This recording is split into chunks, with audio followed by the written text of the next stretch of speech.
Lucas 8, de 40 al 56 con el hermano Ángel.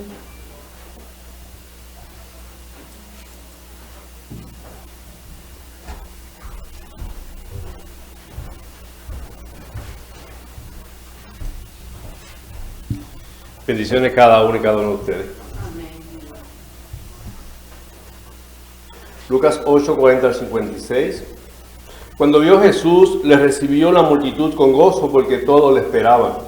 Entonces vino un varón llamado Jairo, que era principal de la sinagoga, y postrándose a los pies de Jesús, le rogaba que entrase en su casa, porque tenía una hija única como de 12 años que se estaba muriendo, y mientras iba la multitud, le oprimía. Pero una mujer que padecía de flujo de sangre desde hacía 12 años y que había gastado en médico todo cuanto tenía y por ninguno había podido ser curada, se le acercó por detrás y tocó el borde de su manto, y al instante se detuvo el flujo de sangre. Entonces Jesús dijo: ¿quién es el que me ha tocado? Y negando todos, dijo Pedro y a los que con él estaban: Maestro, la multitud te aprieta y oprimes y dices: ¿quién es el que te ha tocado? Pero Jesús dijo: alguien me ha tocado, porque yo he conocido que ha salido poder de mí. Entonces, cuando la mujer vio que no había quedado oculta, vino temblando y postrándose a sus pies, le declaró delante de todo el pueblo por qué causa le había tocado y cómo al instante había sido sanada. Y él le dijo: hija, tu fe te ha salvado, ve en paz. Entonces, hablando aún cuando vino uno de la casa del principal de la sinagoga a decirle: tu hija ha muerto, no molestes más al maestro. Oyendo Jesús le respondió: no temas, cree solamente y será salva. Entrando en la casa, no dejó entrar a nadie consigo, sino a Pedro, a Jacobo y a Juan, y al padre y a la madre de la niña. Y lloraban todos y decían lamentaciones por ella. Pero él le dijo: no lloréis, no está muerta, sino que duerme. Y se burlaban de él diciendo que estaba muerta. Mas él, tomándola de la mano, clamó diciendo: muchacha, levántate. Entonces su espíritu volvió e inmediatamente se levantó, y él mandó a que se fuesen de comer, que le dieran de comer, y sus padres estaban atónitos. Pero Jesús le mandó que dijese lo que había sucedido. Palabra de Dios. Pasemos a la oración de iluminación con la hermana Lucy. Oremos. Gracias, Padre, por tu palabra. Gracias, Padre, por tu nuestro Padre. Porque no te celebramos hoy, te celebramos todos los días de nuestra vida y te damos gracias infinitas, Señor. Porque llegó un momento en que nosotros pudimos, Señor, aceptar a Jesús como nuestro Salvador, y así llegamos a ser tus hijos e hijas, oh Padre celestial. Gracias. Gracias, Padre bueno, porque tú nos amas, nos perdonas, nos edificas, porque tú nos hablas, Señor, en esta mañana. Te pedimos y te rogamos con nuestro pastor, Señor, dándote gracias primeramente por él, porque él es nuestro Padre espiritual, Padre bueno, Padre humilde, Padre sencillo, Padre que te prepara, Señor, para traer tu palabra domingo tras domingo, miércoles tras miércoles. Gracias, Señor. Te pedimos una bendición muy, muy grande para su vida, para su familia, Señor, en este día y todos los días, Señor. Gracias, Señor, porque sabemos que hoy tú nos vas a hablar. Tú nos hablas todos los días, Señor, porque tú nos hablas a través de la palabra. Cuando la leemos, cuando la buscamos, cuando nos metemos en ti, Señor, en la oración, cuando queremos esa esperanza que necesitamos, Señor, esa necesidad que necesitamos, que vamos a ti, reconocemos que tú nos escuchas. Gracias, Padre bueno. Gracias, Padre, porque tú eres el mismo de ayer, de hoy, de siempre. El mismo que hacía milagros y que hace milagros y que continuará haciendo milagros. Gracias, Padre Santo. Háblanos, Padre Santo. Tú conoces la necesidad de cada uno de nosotros en esta mañana. Tú nos conoces, oh Padre Celestial. Háblanos y edifícanos y que nosotros podamos atesorar esa palabra y llevarla a nuestros corazones, ponerla en práctica y sobre todo compartirla con aquel que necesita escuchar que tú eres Dios, que tú eres sanador, que tú eres, Señor, el Dios que tú todo lo puedes. Te bendecimos y te honramos, Padre bueno, en Cristo Jesús. Amén. Pasamos al sermón con el reverendo Jefferson Caldera, un padre ejemplar.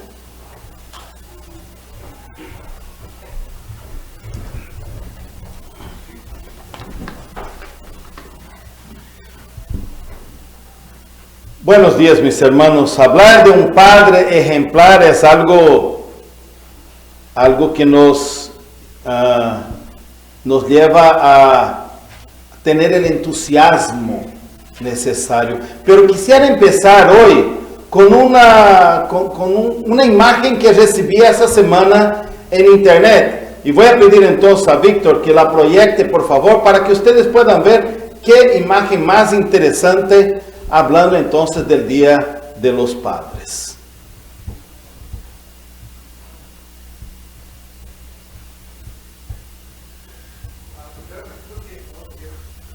¿No la tienen preparada? Sí, ocurre que hoy nosotros estamos celebrando el Día de los Padres, pero de todos es sabido que ese día no se celebra con la misma intensidad y emotividad que el Día de las Madres. De hecho, podemos tratar de ver ya por la asistencia, ¿no? El Día de las Madres teníamos aquí más de 100 personas.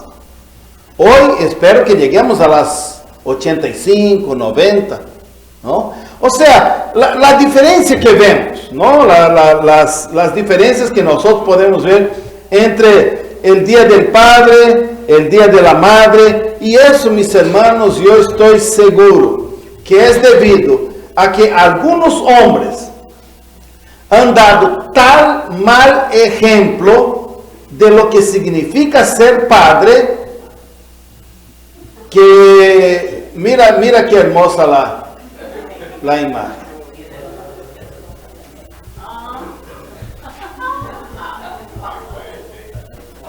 Para que puedan entender, ¿verdad?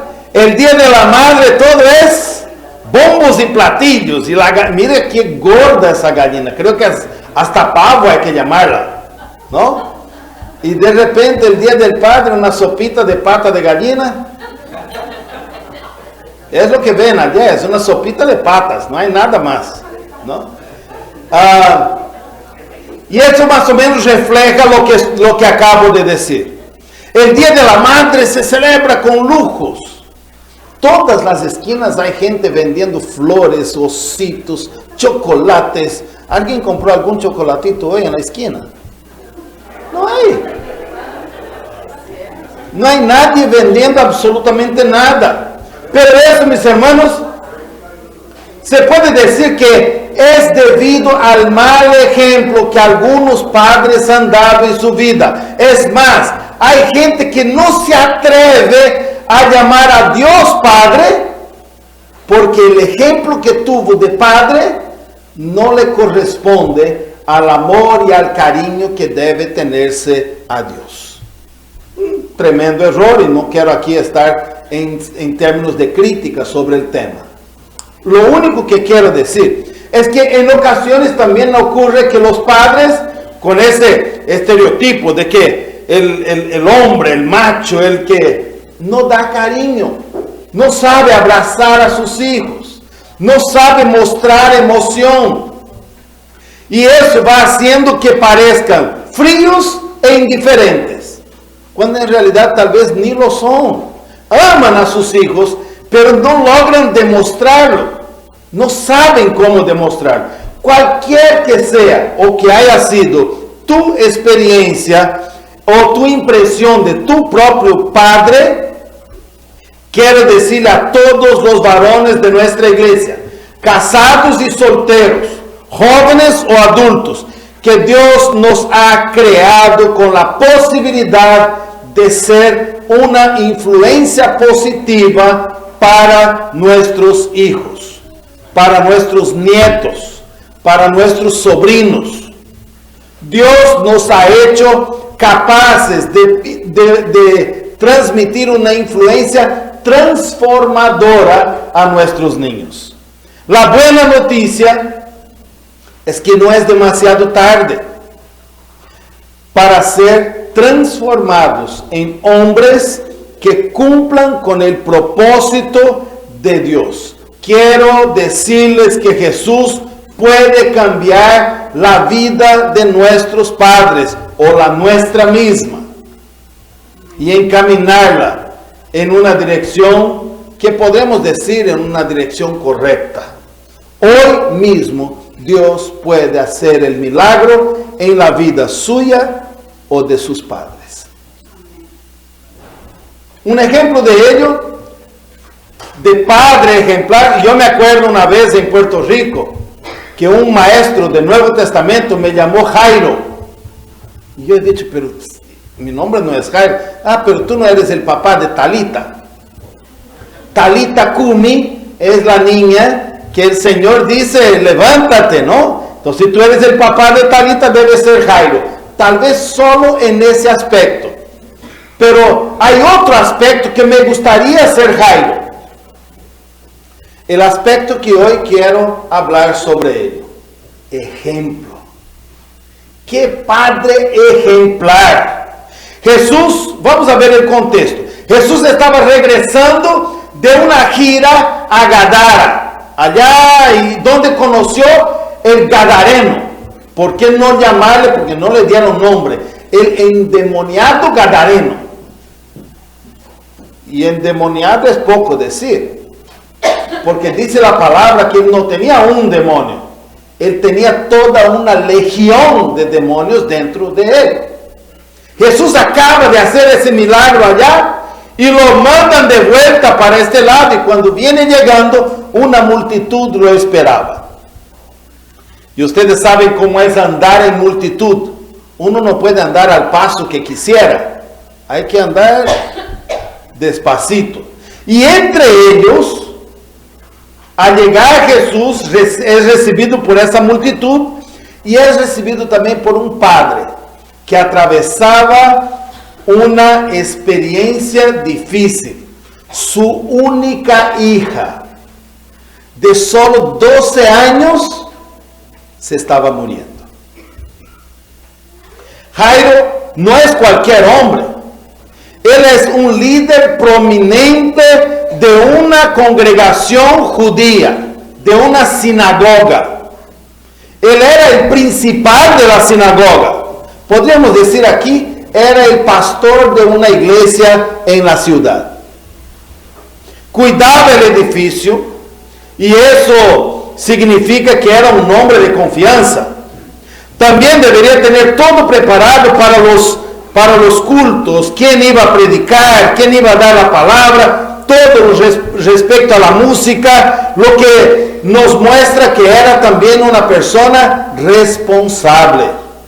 En muchas ocasiones a él le tocaba la palabra, la predicación, la enseñanza, el cuidado de los rollos sagrados, lo que nos indica que era un hombre de profunda autoridad espiritual. Además de eso, era conocido y respetado por toda la comunidad. O sea, era de buen testimonio. Si vamos a ver entonces, era un hombre de confianza, era un hombre responsable, era un hombre de autoridad espiritual y era un hombre de buen testimonio. 4 cosas que podemos ver en este hombre. Pero hay una quinta que es la que quiero destacar hoy.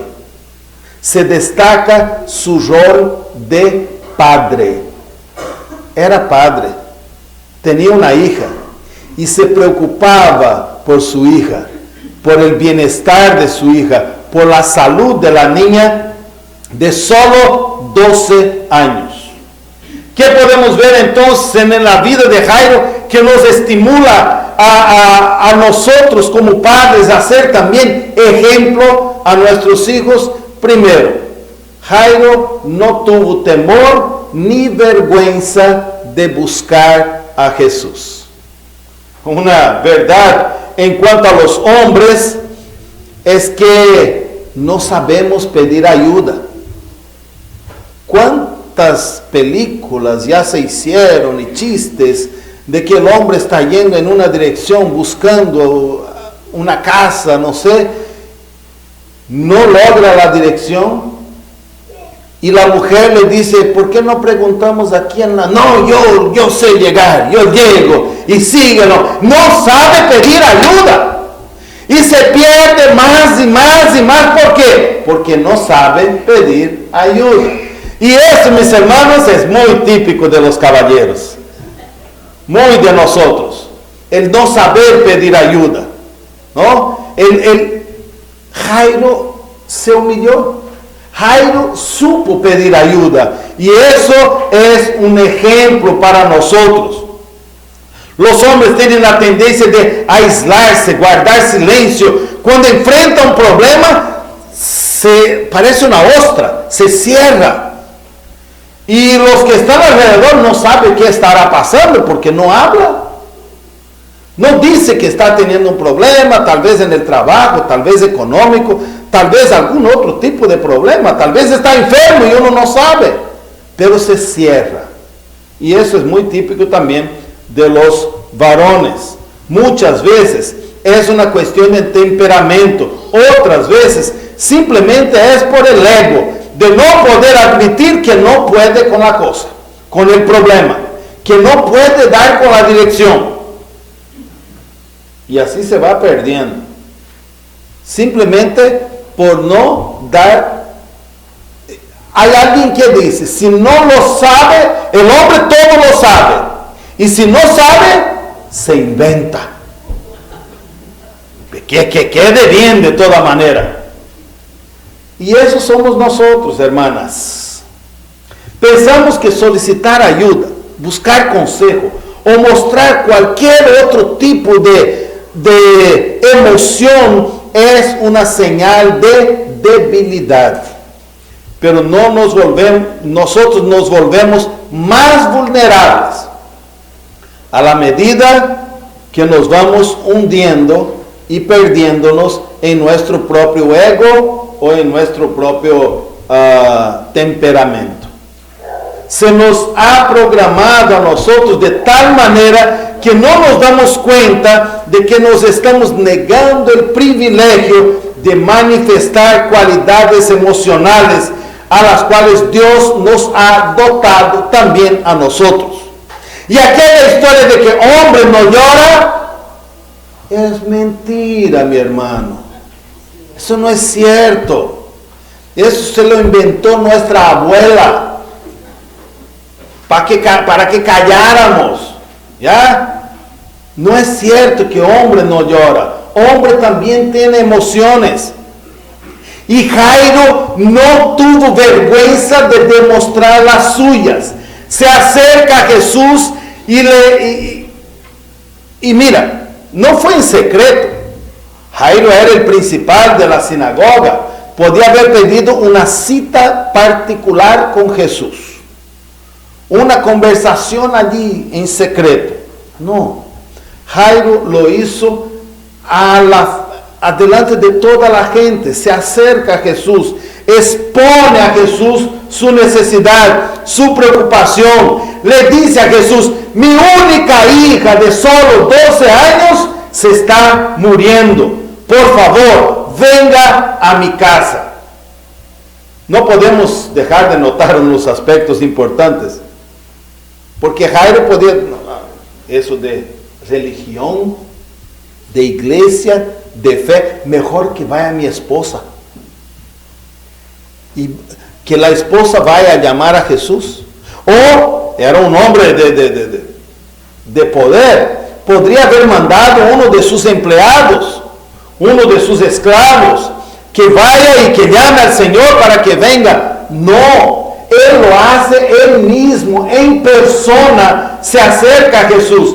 Qué diferente sería la familia y la iglesia si tuviéramos más padres como Jairo, humanos, sensibles, humildes, que no tienen vergüenza de buscar al Señor, que no tienen vergüenza de estar en la casa de Dios. Hombres que sean capaces de reconocer su necesidad espiritual. Este es Jairo. Jairo no tuvo vergüenza de buscar a Jesús. Un ejemplo para nosotros. Pero hay un otro ejemplo, que Jairo no tuvo vergüenza de postrarse ante Jesús. No, ir a la iglesia sí, pero eso de estar orando de rodillas, eso ya no. Que oren las mujeres, ¿no? Yo no sé si pasa por la cabeza de alguien la resistencia a postrarse delante de Jesucristo. Jairo no solo expuso a Jesús su angustia, sino que también le suplicó, se arrodilló rostro en tierra delante de Jesús. Lo interesante de todo eso es que Jesús y Jairo no fueron solos. Los discípulos y toda la multitud iba con ellos. Si hubiera en el camino de la casa tanta gente y la niña muriendo y el apuro, ¿y qué hago? Vamos, Jesús, caminemos por aquí, y la gente impidiendo caminar, me puedo imaginar la tensión que vivió Jairo en aquellos momentos. Y como si no bastara, camino a la casa ocurrió algo extraño. La curación de una mujer cuya procedencia nosotros desconocemos. No dice de dónde era, no dice su edad, tampoco dice si era judía o si era de algún otro lado, no habla nada, y tampoco mucho menos su nombre. Una mujer con un padecimiento.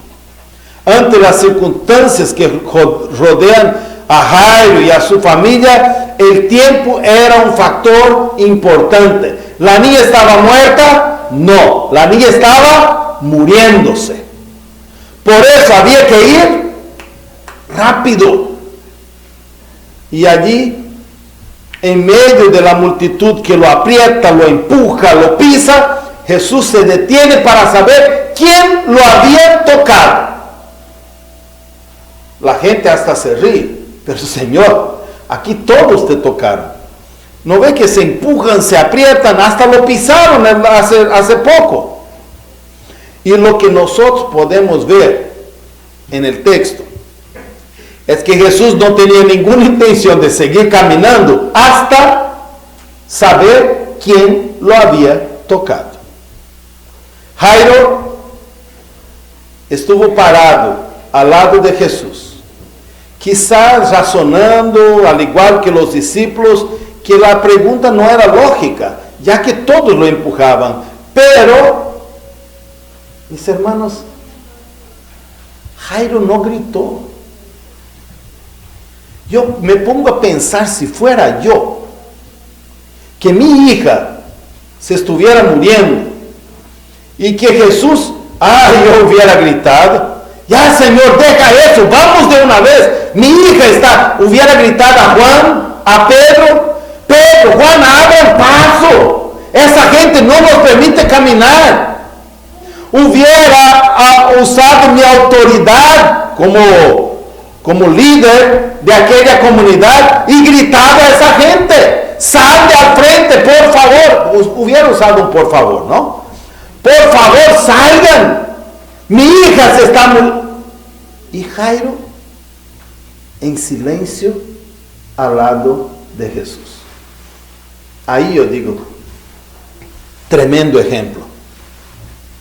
La confianza que estaba demostrando Jairo en aquellos momentos es sobrehumana. Porque vuelvo a decir, yo como padre creo que no hubiera tenido esa paciencia de estar tranquilo al lado de Jesús mientras él discutía quién me ha tocado. Ahora, qué cosa interesante es que aquella mujer, una vez que fue descubierta, se presenta delante de Jesús y empieza a contar su historia. Porque si no, ¿cómo es que Lucas supo que ella padecía de flujo de sangre. ¿Cómo es que Lucas supo que ella ya llevaba 12 años con ese problema? ¿Cómo es que Lucas supo que ella había vendido su casa, sus propiedades, para dar a los médicos, y que había tratado con un médico, y que otro? ¿Cómo es que Lucas supo todo eso? Solo a través de aquella señora, que posiblemente se plantó delante de Cristo y empezó a contarle toda su historia. Mis hermanos, eso es terrible cuando alguien empieza a contar la historia desde el principio y uno tiene prisa y no puede decir, ya basta, cállate, avanza. No, hay que escucharla con paciencia. Y me puedo imaginar cómo Jairo estaría sudando, frío, allí escuchando todo eso. Pero después que la mujer cuenta toda su historia, creo que todavía no había acabado de contar la historia cuando llega un empleado de Jairo con el siguiente mensaje. Su hija se ha muerto. No molestes ya el maestro. Esa era la gota que faltaba. Esa era la gota que faltaba para rebalsar esta copa. Su hija se ha muerto. Mira, mis hermanos, a pesar del testimonio de Jairo en aquel momento, de estar tranquilo al lado de Jesús, mientras se desarrollaba aquella escena, ahora vemos que Jesús tiene un propósito. Incluso aquella parada tenía un propósito. La vida de Jairo sería transformada, porque era necesario que él creyera, que confiara en Jesús. Era necesario que él confiara en Jesús. No sabemos quién fue el que vino a dar la noticia, pero además de la noticia, su hija se ha muerto, venía también un consejo: ya no molestes al maestro. El tercer ejemplo que Jairo nos da es que él no dudó en seguir colocando en las manos de Jesús la vida de su hija.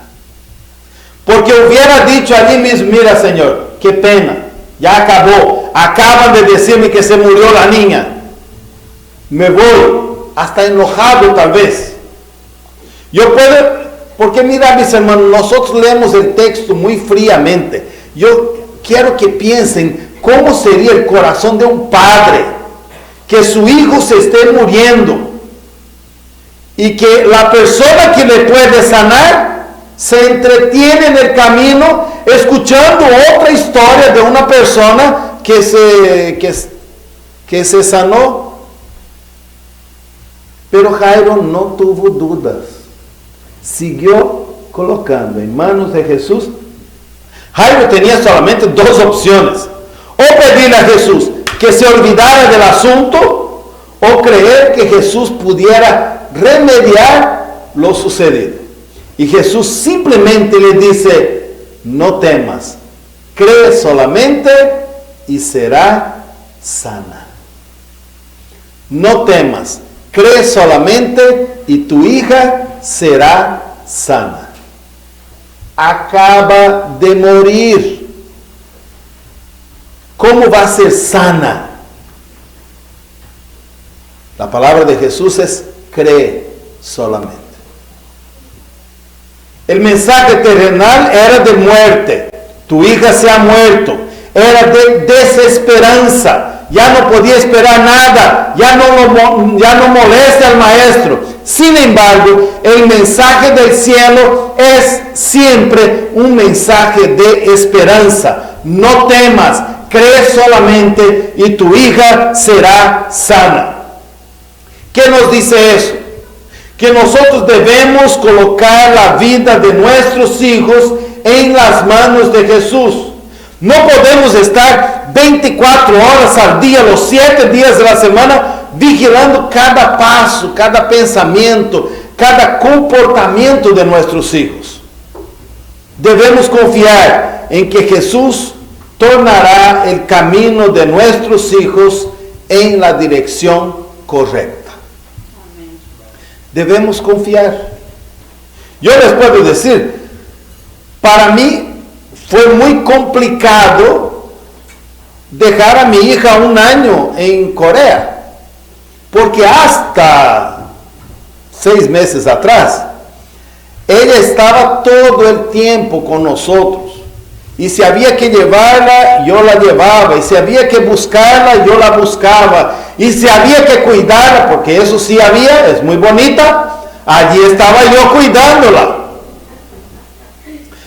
Pero dejarla sola y todavía en un lugar que solo para ir a verla serían 14 horas sentadito en una poltrona de avión, y de aquellas que es así, no de aquellas, no, holgaditas, sino aquellas bien pobres, tiene que ir en clase económica, ¿no? 14 horas solo para ir a verla, si es que quisiera verla. No hay forma de cuidarla allá. Claro, uno siempre busca los medios, ¿verdad?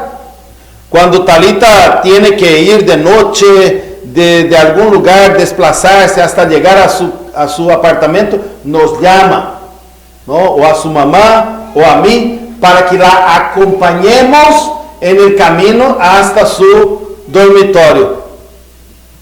Es un cuidado, ¿no? Es estar junto, es apoyar, pero si pasara algo, solo nos desesperaríamos, ¿no? Solo sería para desesperarse del lado de acá. Pero aún así, uno está allí, apoyando. Un padre ejemplar es ese padre que puso a su hija en manos de Jesús y dejó completamente en las manos de Jesús.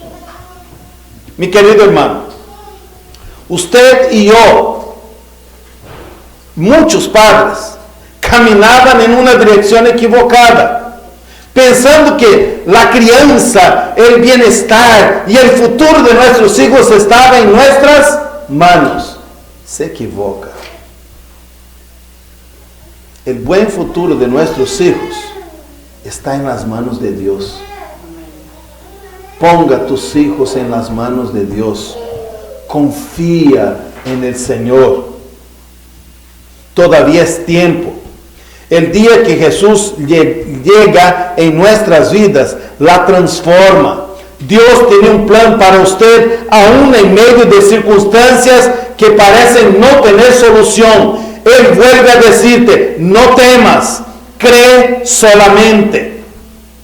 Dios puede cambiar todas las cosas, todas las circunstancias. Si no, puede también hasta revolucionar nuestras vidas. Dios puede hacer un hombre nuevo, una nueva criatura. Joven que me escucha, solo Dios te puede hacer un buen esposo, un buen padre para sus hijos. Y aquellos que ya son padres, si en algún momento creemos que no hemos sido el ejemplo que deseáramos ser, todavía es tiempo. Y aún aquellos que no son padres, pero que tienen a sus cuidados, a sus sobrinos, a sus nietos, a sus hijos o a los hijos de su pareja, aprendamos a ser ejemplo para ellos. Aprendamos a ser buenos padres, ejemplares a nuestros niños. Nosotros como padres creyentes en Cristo podemos cambiar las estadísticas y la mala imagen que han dejado los padres irresponsables. Sencillamente nosotros podemos transformarla, porque Dios nos ha creado con la posibilidad de ser una influencia positiva y transformadora para nuestros hijos. La buena noticia es que no es demasiado tarde para ser transformados en hombres que cumplan con el propósito de Dios. Dios todavía nos da la oportunidad para que seamos buenos padres. Si a usted ya le pasó eso, para que sea un buen abuelo.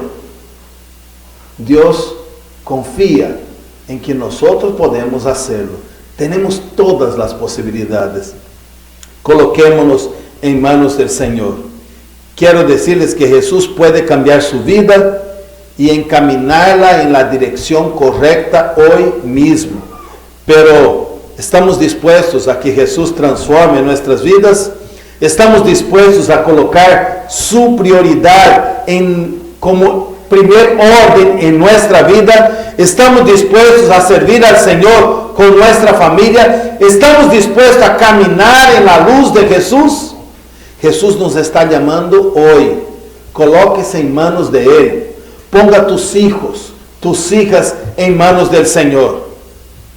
Y si usted cree que eso ya es tarde, más tarde era para Jairo la vida de su hija, porque ya se había muerto. Y Cristo le dice, cree solamente. Cree solamente. Eso es lo que nos está diciendo también a nosotros hoy. Crean solamente, porque Él tiene un gran propósito para la vida suya y para la vida de nuestros hijos, nietos, sobrinos, de nuestros niños. Inclinemos nuestros rostros. Padre Santo y Dios de misericordia, gracias, Señor, por habernos dado el privilegio de la paternidad. Gracias, Señor, a cada uno de mis hermanos y hermanas aquí presentes hoy, por habernos dado, Señor, el privilegio de conocerte y de saber que nuestras vidas pueden ser transformadas por el toque tuyo. El simple tocar tus mantos, tu vestido, nosotros podemos ser transformados. Creemos en eso. Y aun cuando la situación va más allá de lo que nosotros podemos entender como solucionable, la ponemos en tus manos. Porque tú eres un Dios de milagros, un Dios de maravilla, y que nos pide a nosotros que creamos, solo creamos, que tú harás todo lo demás. Nos ponemos en tus manos y pedimos, Señor, que tu gracia sea sobre cada uno de nosotros, padres, madres, jóvenes, que tu mano santa sea la que nos dirija y que nos ayude a vivir de acuerdo a tu voluntad. En Cristo oramos. Amén. Amén.